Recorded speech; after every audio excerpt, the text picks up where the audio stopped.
Você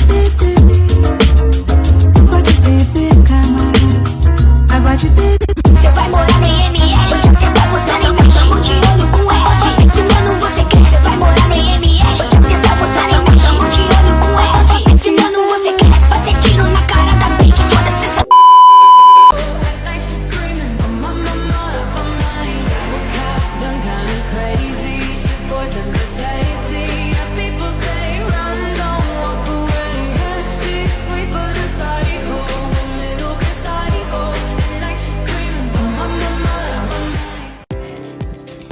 Assalamualaikum, pagi anak-anak ibu.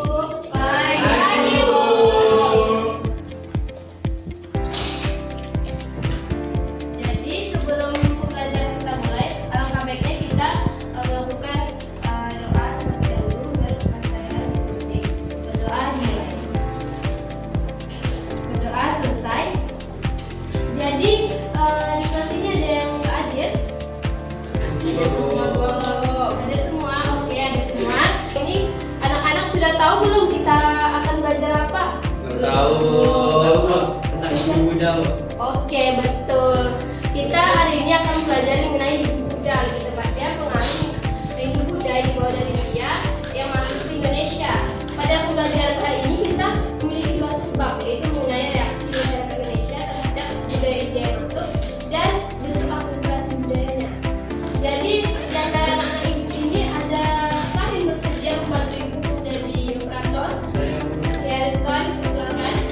Belum masuk ke materi inti, ibu mau anak-anak murid main tebak-tebakan dulu. Dari dua wayang yang ibu pegang ini, manakah wayang yang merupakan kebudayaan asli Indonesia? Yang Kiri, Bu. Kanan. Sebelah kiri, Bu. Kiri, Bu. Kiri kanan. Yang merupakan wayang kebudayaan asli Indonesia itu adalah yang sekarang ini. Bu. Wayang yang asli Indonesia ini merupakan karakter Minangkawan yang terdiri dari Gareng, Semar, Petruk, dan Begong. Dan di sebelah kiri ini adalah wayang yang sudah berakulturasi dengan budaya India, yaitu mengadopsi cerita Mahabharata. Ini karakternya adalah, jadi langsung saja kita masuk ke materi pertama, yaitu mengenai pengaruh maksudnya budaya Buddha terhadap perkembangan budaya di Indonesia.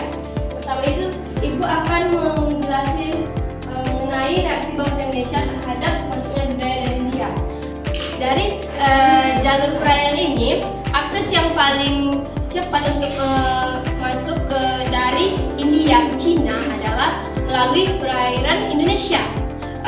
Pedagang dari India masuk ke Teluk Benggala, menyusuri Teluk Benggala menuju ke Laut Andaman, dari Laut Andaman menuju ke Selat Malaka, dan sampailah mereka di Indonesia.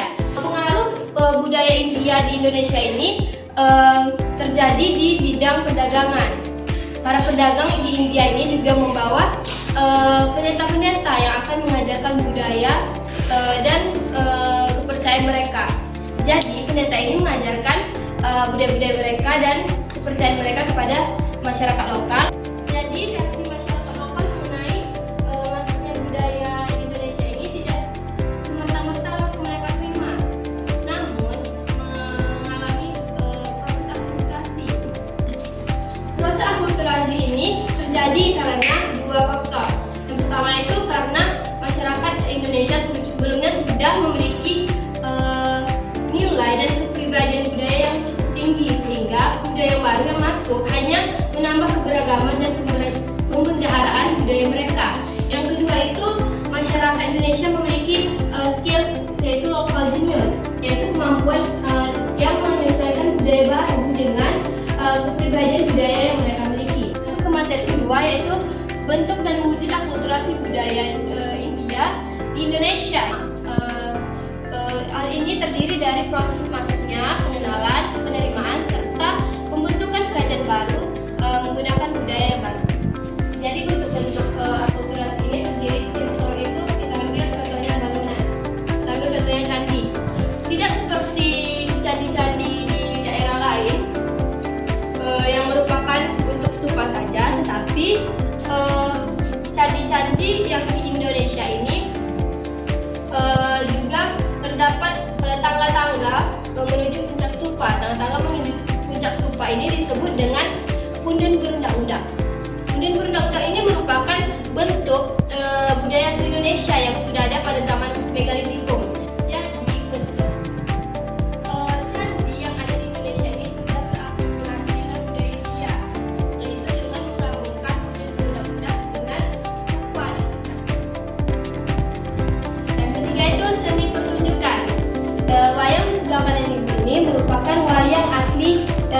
dari cerita Indonesia, yaitu karakter Punakawan yang terdiri dari Petruk, Semar, Gareng, dan Salo.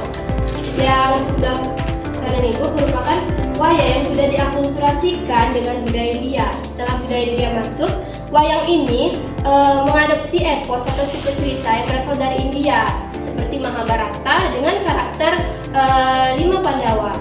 Next, sistem pemerintahan. Pada awalnya, sistem pemerintahan di Indonesia ini berbentuk sukuan yang dikepalai oleh kepala suku. Setelah India masuk, sistem pemerintahan ini beralih ke kerajaan yang dipimpin oleh raja. Sama tapi berbeda. Perbedaannya itu adalah di India raja hanya sebagai pemimpin yang berkuasa, sedangkan di Indonesia tidak sebagai raja saja, tetapi raja tersebut juga dipercaya sebagai titisan dewa. Sistem huruf berbeda dengan kebudayaan lain.